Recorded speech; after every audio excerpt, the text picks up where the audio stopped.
Hello and welcome. I'm Nayantara Rai coming to you from the CII Budget Headquarters in New Delhi, and I've got the CII President and the top boss of the Bajaj twins, as we call them, Mr. Sanjeev Bajaj. Thank you. Welcome to ET Now. It's 1st of February. Of course, we're going to have you live on ET Now. Mr. Bajaj, is of course the last budget that we're going to see from this term of this government. So going into the budget speech at 11 a.m., how optimistic are you that it's going to be growth-oriented? I would say I'm reasonably optimistic, Nayantara, and it's comforting. What is reasonably optimistic on a scale of 1 to 10? I would say 7. 7? Yeah, and because let's look at the background. It's quite comforting from the economic survey yesterday to hear that the revival period is over for the economy and we are back to growth. I think that's a very strong signal from the economic survey. We have to keep in mind that as we focus on growth, it has to be a balanced growth.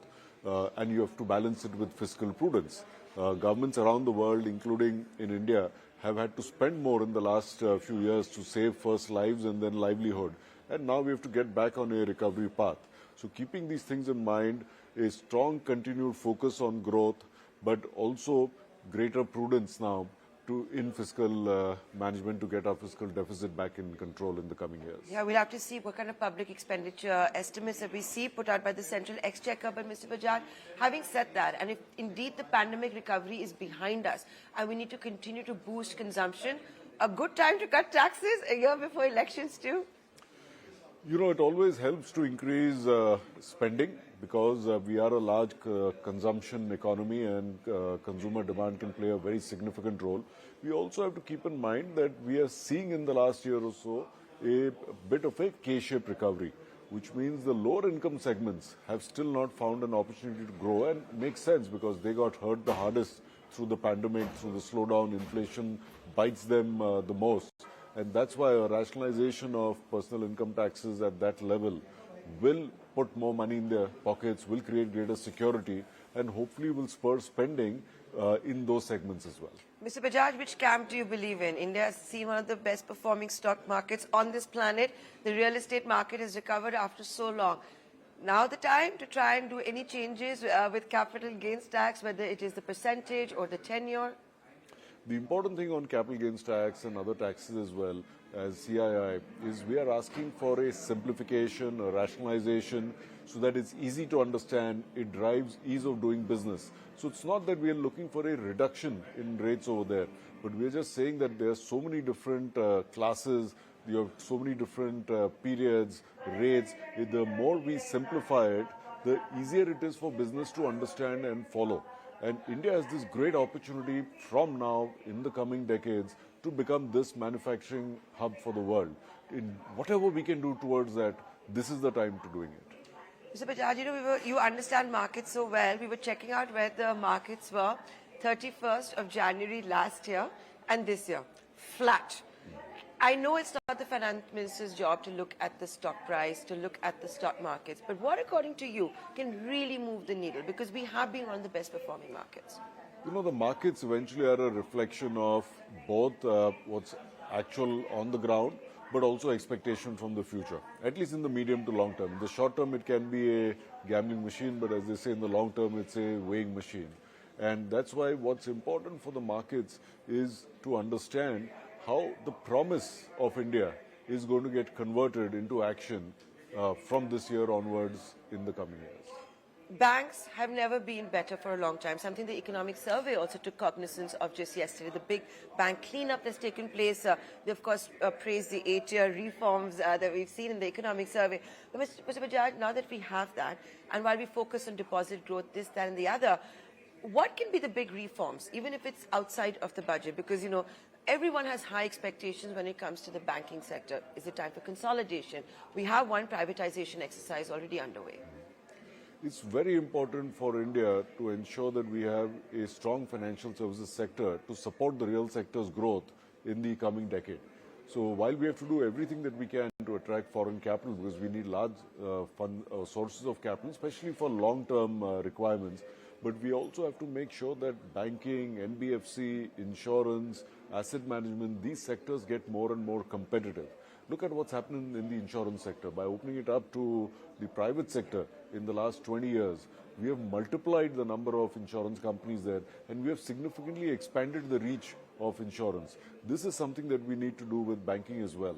And we believe that the government must accelerate their divestment program across sectors, but especially in this case banking that we're talking about. The banks are doing well right now. This is the best time for the government to get out and ensure that through privatization or divestment, we are able to create greater source of capability in those banks, not just for themselves, but because they have to support the real economy going forward. So what would be the right way of doing it? Because you have a clutch of these small PSU banks as well, right? And look at the run-up in the share price. What would you say?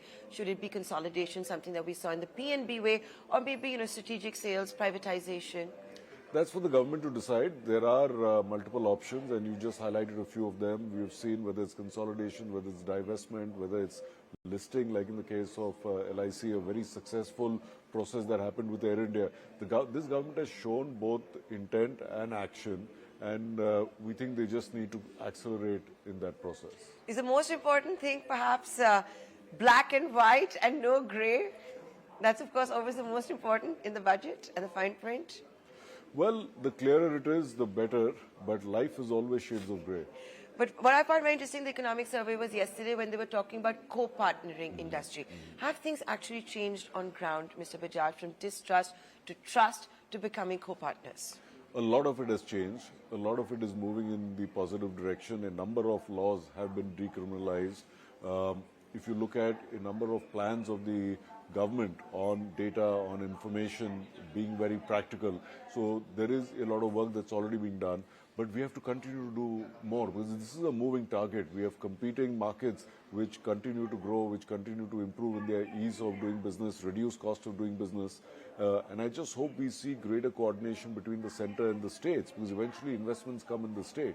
And the better and tighter the coordination between the two will make a big difference on the ground. Should, with inflation not being such a big worry as it was maybe, since February of last year, and with the earnings season behind us, you had great results, but if you see profit pools are also going up. Kumar Mangalam Birla has said it's going to be the Mahakumbh of capex. Is Indian industry finally going to be less stubborn? Are we finally going to start seeing the capex cycle turn around? The green shoots are obviously there. So, firstly, let's keep in mind, private sector capital needs a certain reasonable return in a time period. Then money has to be paid back. So it's different from public sector capital. We have to keep that in mind. And private sector capital will come when it sees the opportunity. We are primed for that right now because over the last 7-8 years, we've not seen significant private sector capital come in. So capacities have now reached a level in many sectors where they need to reinvest. There were external uncertainties. Some of those, like war, remain. Inflation is something, as you're saying, coming into control, but still at the upper end of the comfort band of the RBI. So we need to ensure that we bring some of these other factors also right in the center of where it gives comfort. And then there is no reason that you will not see private sector new investment coming in.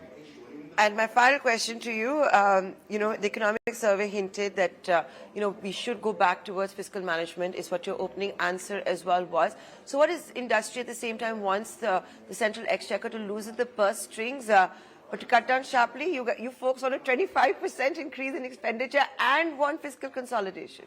And that's where the balance of spends comes in. So one, augment your resources through an aggressive divestment program. We believe that once they identify entities that need to be divested, move those from line ministries to DPAM. Let them focus exclusively on that divestment. Secondly, broaden our tax base. 12% of money is getting contributed by taxes. We need to take that to 15-16% by simplifying the tax slabs, by simplifying the rules. And capital gains is one more step, but for doing the same. So do that on the tax base, and then make sure that your funding from the government is very targeted towards productive assets and reduce non-merit, non-food subsidies. Last year, a lot was said about the crypto tax, right? After the budget speech. This year, any guesses of what it could be from the new economy? A lot of buzz around online gaming. Chetwal also joins us.